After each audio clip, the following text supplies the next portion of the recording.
Hello and welcome to this brief introduction to the book of Daniel.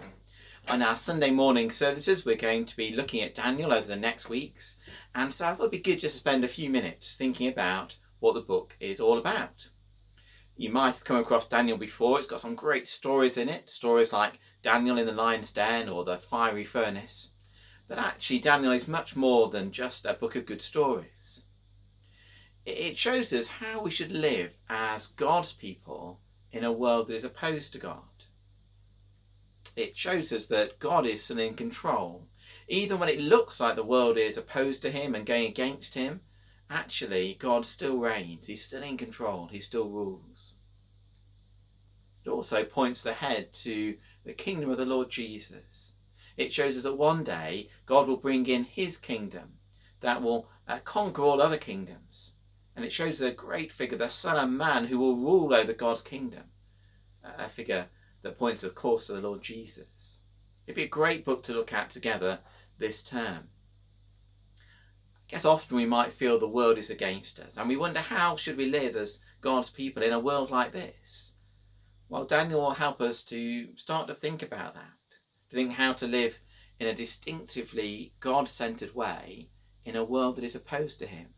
How to trust in him as our ruler and king, to look to his coming kingdom, even when very few around us are doing that. So I do hope you'll find the book of Daniel helpful. Let me just say a few things about what's in the book. So here's my little high-tech plan. Here we are. The first 6 chapters of Daniel are mainly stories about Daniel's life. Then the chapters 7 to 12 are visions that Daniel has.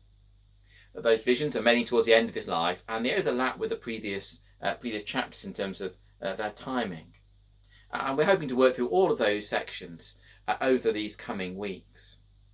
You might ask, though, where does the book of Daniel fit into the whole Bible story?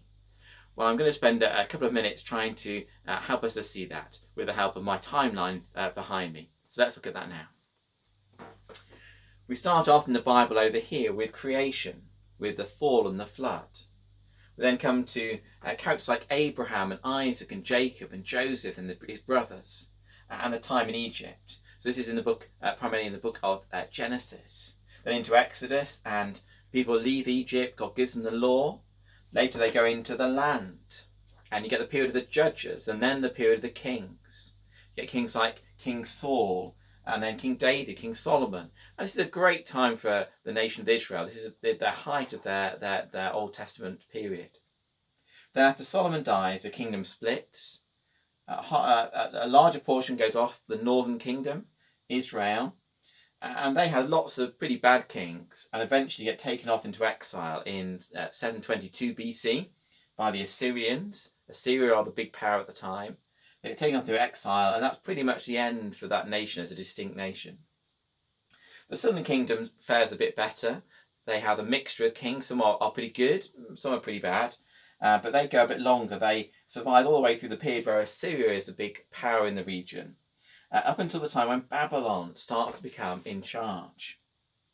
And about that same time is the time when things go badly wrong for Jerusalem. Initially, a few people get taken off into exile, perhaps some of the nobles, the young nobles, and it's almost certain that Daniel has been taken away at that time. It's about 605 BC, he's taken off up to Babylon. A bit later, in 597, a few years later, Jerusalem falls, but is still primarily intact and is allowed to continue. And then they rebel, and then they're pretty much completely squashed in 586 BC. Jerusalem falls, and so pretty much all of God's people are taken off into exile in Babylon. So the people are in exile in Babylon, and this continues until Babylon itself falls. Babylon falls to people from Persia and the Medes and Persians, and then a lot of the people are allowed to return to the land, and then they stay in the land, and we go forward to Jesus, and look forward in the Bible story all the way across to the new creation as well. But Daniel is set here in this period of exile in Babylon. Daniel spends all his adult life really in Babylon. Well, he's one of the first people taken there, and he lives there until after the first set of people go back to the land.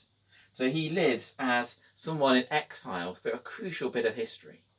And he'll be a great person to look at and to think how we should live as God's people when others are in charge, when those who are opposed to God and his ways are in charge, and to look forward to God's kingdom in the Lord Jesus. He points ahead to Jesus. So I do hope you'll join us on these coming Sundays as we spend our time in the book of Daniel. It should hope to be a great time. You might also like to watch the Bible Project video about the book of Daniel. If you're watching this on the playlist, that will follow after this. So thank you very much, and I hope to see you on Sunday.